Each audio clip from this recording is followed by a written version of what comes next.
The movie begins with an old woman struggling to breathe in her hospital bed. A beautiful nurse named Gwen attends to her. The patient asks for more oxygen, but instead of helping, Gwen turns off the oxygen machine and presses the air tube, cutting off her air supply. The patient's heartbeat stops due to Gwen's actions. Gwen then pretends to call for help, shouting "Code Blue," which brings the doctors rushing in. While the doctors try to save the patient, Gwen stands by the door, smiling like a psychopath. Fortunately, the doctors manage to save the woman's life. Satisfied with her actions, Gwen walks away calmly. Before moving forward, please like this video and subscribe to our channel. It will help us keep bringing your favorite movie recaps. And guess the movie's name in the comment section. The scene shifts to a peaceful household where a small family lives. Mira, the wife, prepares breakfast for her husband Todd. Their son, Max, joins them and shares that he's having trouble with his legs. Max has muscular dystrophy and uses crutches to move around. Mira becomes worried because Max often uses the stairs alone, but Todd reassures her, insisting it's nothing to worry about. Gwen, the psychopath nurse, works in the house to care for Max. During breakfast, Max accidentally drops his crutch. Gwen helps him pick it up, but deliberately loosens the end so he will fall later. Shortly after, Todd gets ready for work, and Mira asks for his suit. Okay, how do I look? Like $1 million. Gwen feels jealous when she notices Todd and Mira's intimacy. After Todd leaves, Mira's friend Karen visits her. While at the house, they see Gwen and Max happily playing ball. During their conversation, Mira shares her feelings that Max and Todd seem to prefer Gwen over her. Gwen purposely eavesdrops on them. Karen suggests Mira check other nurses' references to replace Gwen, but Mira refuses, trusting Gwen's care for Max suddenly. They hear Max screaming as he falls.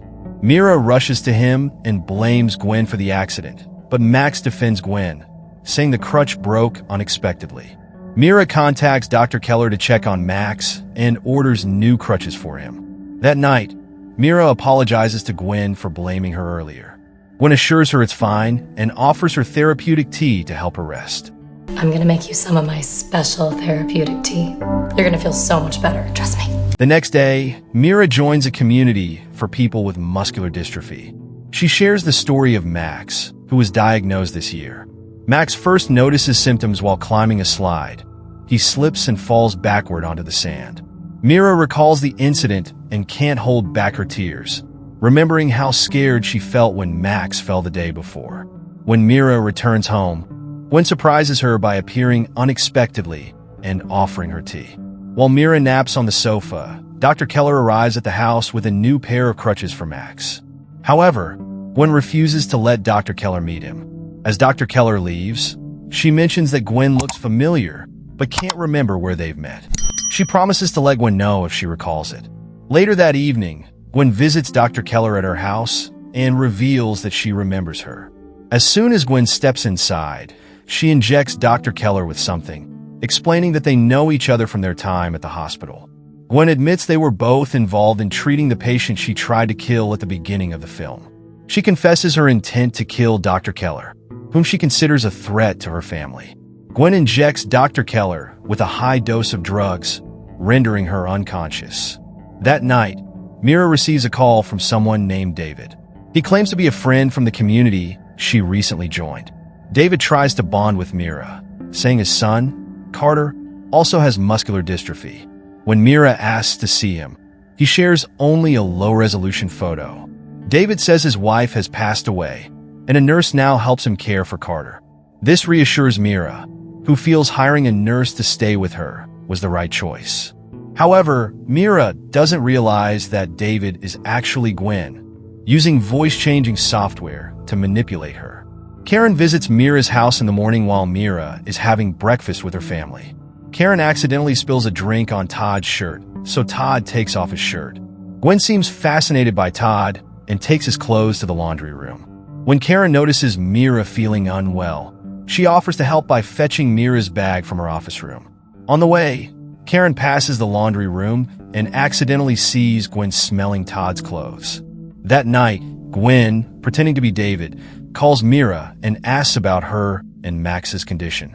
Mira mentions she isn't feeling well, so David suggests a nurse check on her. After hanging up, Gwen immediately goes to Mira, pretends to catch her, and accuses her of cheating on Todd. Gwen then tells Todd that Mira just got off the phone with another man, trying to make Todd suspicious. However, Todd defends Mira, saying she's overworked and needs rest. Gwen says goodnight and hugs Todd. The next morning, Gwen spends time in the kitchen with Todd while Mira is still asleep. Gwen constantly finds ways to be near Todd and even tries to seduce him by touching him. Mira wakes up and interrupts Gwen's attempt. Meanwhile, Gwen has taken over the housework and made breakfast. Todd grows concerned about Mira because he often finds her sleeping on the sofa. Later, Karen calls Mira to thank her for sending birthday flowers, but Mira feels confused since she doesn't remember sending them. Karen worries about Mira's condition and advises her to see a doctor.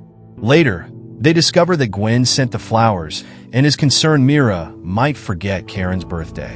While Mira and Karen are heading down the stairwell, Mira suddenly faints. She decides to visit a doctor and asks Gwen not to inform Todd. However, Gwen offers to take Mira's blood to the lab after noticing her poor health. That night, Mira talks to David again about the problems at her house. Shortly after, Todd and Max return home while Mira is on the phone. When she tries to accompany Max to his room, her vision blurs and she promises to join him later. Meanwhile, Mira receives a message from an unknown sender accusing David of being a fraud just as she falls asleep on the sofa. The next morning, Todd tries to wake Mira on the sofa and accidentally sees the message on her phone. Max is also confused and wonders why his mother has been sleeping so much. Mira apologizes to Gwen for her earlier negative thoughts, acknowledging Gwen's hard work at the house. Gwen feels happy, saying she feels like part of the family. Mira then gets another message about David but dismisses it, telling the sender to leave her alone. Despite feeling unwell, she forces herself to go to work.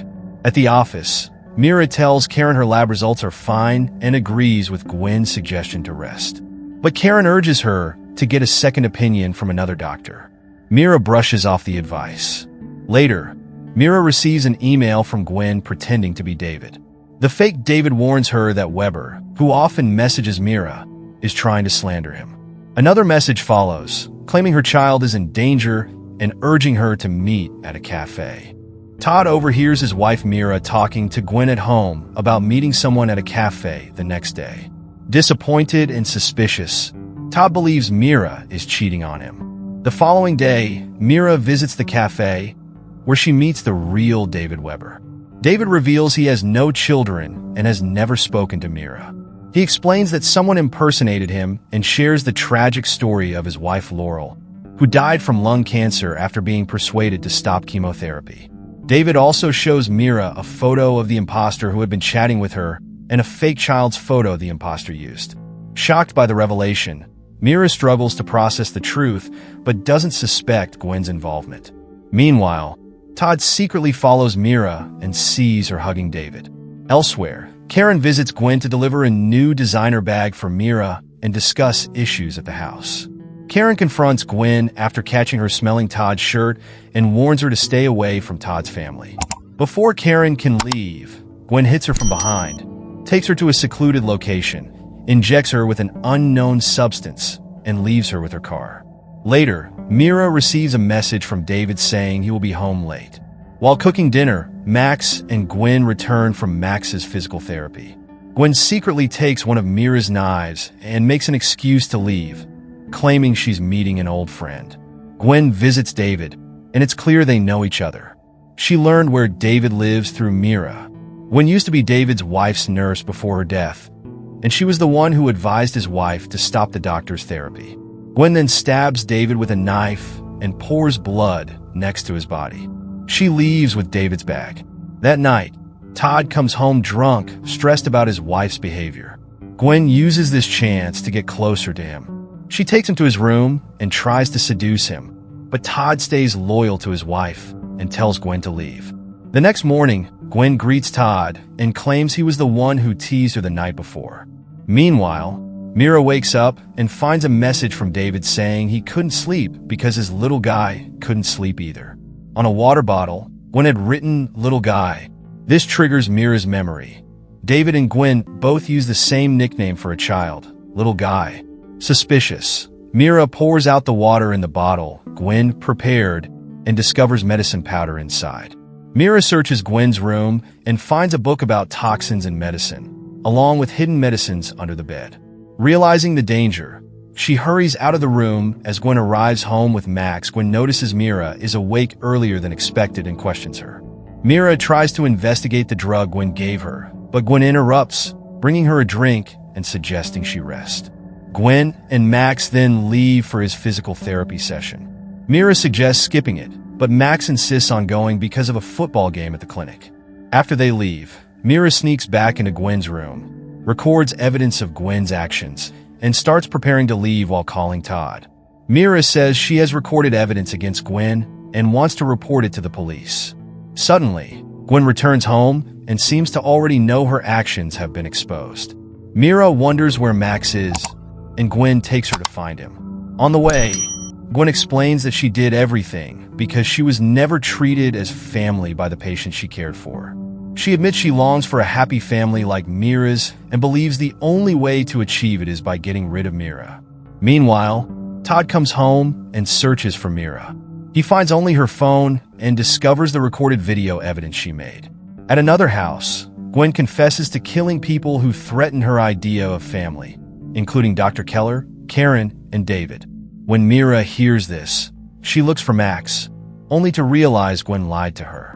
Gwen claims Max is still in therapy and admits she brought Mira there to kill her. She also reveals that the knife used to kill David has Mira's fingerprints because Mira was the last to use it. Gwen adds that the blood near David's body, which had been tested, belongs to Mira. Horrified, Mira tries to escape, but Gwen blocks her. They fight, and Mira manages to knock Gwen unconscious with a teapot. She quickly escapes in her car. In the end, Mira reunites with Todd and Max as a family. Gwen's fate remains unknown. And that's how the movie ends. What did you think? Let us know in the comments below. Thank you for watching. Don't forget to subscribe and hit the bell icon for more amazing videos. See you next time.